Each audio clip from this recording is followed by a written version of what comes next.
tell me, Muse, of the rover, the man who wandered far and wide after he sacked the holy city of Troy.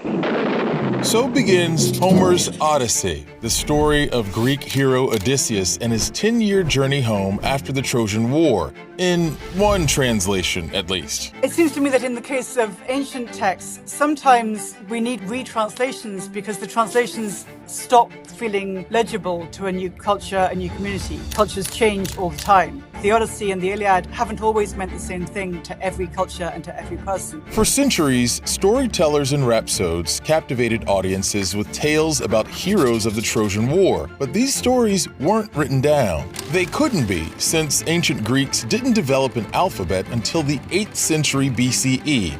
Sometime between 725 and 675 BCE, the Odyssey, an epic based on that long oral tradition, was put to paper at last. In the 17th century, the poem was translated into modern English, and today we have more than 60 English translations to choose from. They're all from the same source material, but that doesn't mean they're identical. 18th century readers, for instance, tended to be interested in what the Odyssey said about hierarchy and social rules. The questions that were most pressing in reading and reception of the Iliad and the Odyssey are somewhat different in the 21st century. These questions about what are the uses of technology or cleverness or science, and also these questions about how big or small do we want a community to be, and migration and globalization. Those questions are pressing in a new way in the 21st century. Not all translations sound the same either. The original Odyssey is written in dactylic hexameter, a traditional poetic meter used in ancient Greece and Rome. A dactyl is a finger. A finger has a long joint and then two shorter joints. In the poetic context, it's a long and then two shorts.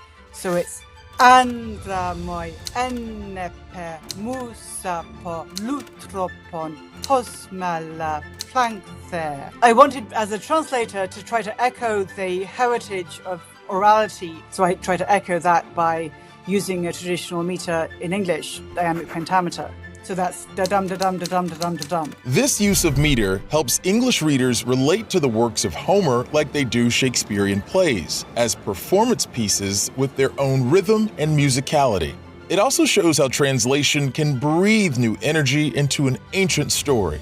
I think readers tend to come to ancient literature with a certain set of expectations, and sometimes those expectations aren't the whole truth about what's there in the original. I think that's certainly true in the Odyssey, that it's an unexpected poem, it's a surprising poem, and a new translation can invite us to see the surprises in new ways. Here's how the Odyssey begins in Emily Wilson's translation.